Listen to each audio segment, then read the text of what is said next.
This little camping gadget looks harmless, but did you know it's behind up to 11% of camping injuries and even fatalities? You may have already been poisoned yourself and had no clue. Today we're going to test these things scientifically to find out if these backpacking stoves are safe or secret killers. Most of us have at least one carbon monoxide detector at home, and if you don't, you really should. Your furnace, your water heater, your stove, all produce carbon monoxide. Carbon monoxide is a sneaky, invisible gas. It's odorless, colorless, tasteless, and is among the more deadly poisons known to man. I smell nothing. And if it builds up inside of your body, you could get seriously sick or worse. That's why detectors are a must, right? So why don't we apply this same caution to smaller spaces where we sleep, like your tent? Growing up, I heard all the horror stories about carbon monoxide poisoning from heaters or stoves in garages, vans, or tents, so I've always been pretty cautious. But let's be real, when it gets cold and rainy and snowy and windy, sometimes you just need to cook inside. But is that really safe? Today I'm putting a few of these small stoves to the test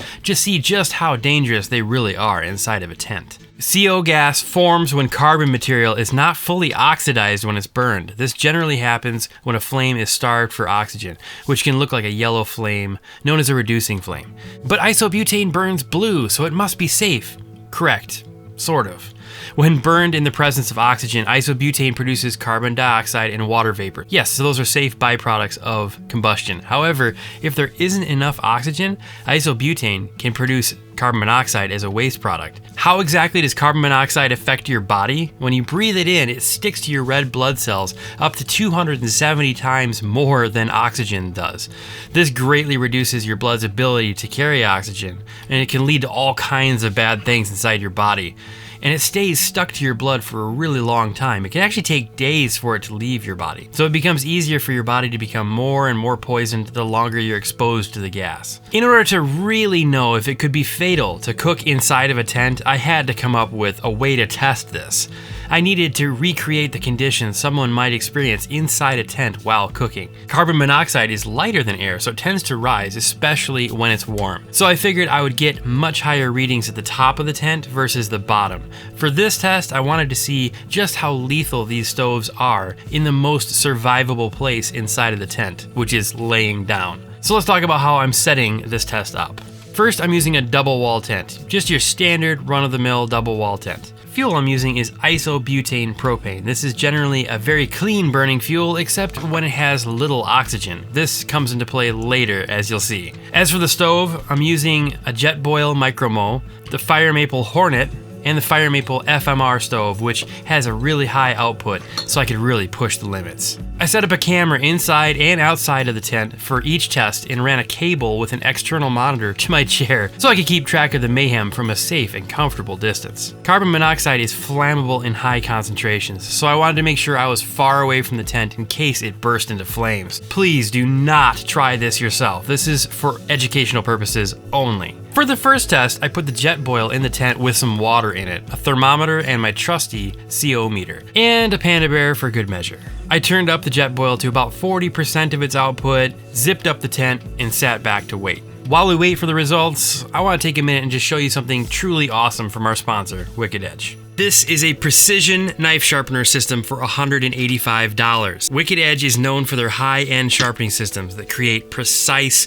ultra-sharp edges very fast. If you have a few pocket knives, perhaps some kitchen knives, and maybe one outdoor knife or something like that, and you typically only sharpen a few times a year, then this is a knife sharpener that you will want to check out. The WE-40 is made from injection-molded glass-filled nylon, so it's very dimensionally stable, very tough, very accurate. This super strong material enables them to reduce their production costs, but still maintain the manufacturing quality and excellence that they're known for. And this system is going to come with their new standard stones, which are 200 grit and 600 grit. And they will also be launching the standard version of the 800 and 1000 grit diamond stones as well. This system is available now for pre-order, and shipping will begin in November 2024 as soon as units hit their warehouse. Pre-orders will ship according to the order date, so if you order it sooner, then you get it sooner. Again, their retail price for this right now is at $185, and you can use this code to get even more off of it.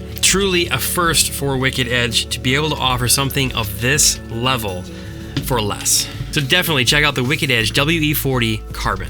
The first test started out very slow, nothing on the meter after 10 minutes, and then the jet boil ran out of water and gave itself a Viking funeral.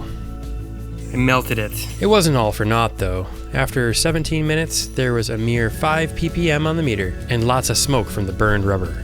After a second test that lasted 30 minutes with negligible increase in CO, I decided I should block off the airflow a bit to simulate some snow around the tent. Okay, so we are about 10 minutes into the test and we have a reading of 4 on the meter. This is all sealed off around the edges to simulate a snow load of about 6 inches on the tent.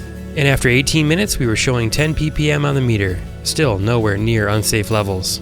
At 19 minutes, there was 16 ppm, and at 21 minutes, there was 12 ppm. Alright, so it is at 26 minutes, and the ppms are going down, so I think that I've run out of fuel. For my third test, it was time to break out the big guns, the FMS fire maple stove.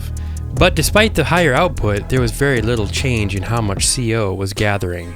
It dawned on me that the tent might be reaching equilibrium. In other words, the carbon monoxide might be oozing out through the layers of the tent faster than it can be produced. So I grabbed 2 stoves and fired them up, this time with a layer of plastic over the top to simulate a snow load. And it didn't take long before I broke the thermometer, and the carbon monoxide detector stopped working at 95 ppm. But we did finally achieve an unsafe level of CO inside the tent. Also, if your stove is connected by a fuel line and you tip over your fuel canister, you might end up with a flare-up like this. I ended up burning a hole in the top of the tent. Another great reason to do your cooking outside of your tent if you can. So what did we learn aside from keeping water in your pots when you cook? If you must cook inside your tent, please leave a door open and make sure you keep your cooking to a minimum. Don't simmer anything for a really long time. Stop the stove and get out of your tent if you start to feel a headache or become lightheaded at all. If you plan to do a lot of winter camping and use a wood stove or a propane heater, you definitely need to invest in one of these CO meters. Wood fires can produce a lot more CO than iso-butane stoves, especially if they're starved for oxygen. So it's just a really good idea to keep one of these meters turned on, set the little alarm on it, and just put it right by where you're going to be sleeping, just in case you get a buildup of carbon monoxide inside of your tent. Are canisters really safe if you have them in your backpack? Well, these are designed to be very safe, as long as you don't put them in a fire. You don't need to worry about them like getting too hot in direct sunlight or randomly exploding as you're walking down the trail. One very real issue though is people not recycling these cans properly. When they're empty, you should use a tool like this. A tool like this makes sure that the cans are completely empty and it puts a little puncture hole on the side of the can so you can actually recycle it with regular metal materials. If you don't do that, they can actually cause explosions and fires in landfills as machinery moves the trash around. This is actually a very common issue in landfills. Another amazing tool to use is this flip fuel device. This is a device that you can use to transfer fuel from one canister to another, so you don't have to take a half-filled canister with you on a trip. If you have a bunch of these half-filled canisters laying around, all you have to do is put the one that you want the fuel to go into in the freezer or on ice for a little bit to cool it down, and the one that you want to empty, put that one in the sun, let it warm up. You hook them up so that the one that you want to empty is on top, and the one that you want to be more full is on the bottom. And once you get them hooked up like this, then you just open the valve and the fuel will go from the top to the bottom really quick. And then you just turn it off and disconnect them. Definitely check out Flip Fuel. This is an awesome little device if you do a lot of backpacking and don't want to waste fuel in these canisters. It's part of making sure that you recycle these things well. I hope you found that useful, or at least entertaining. I'll see you later.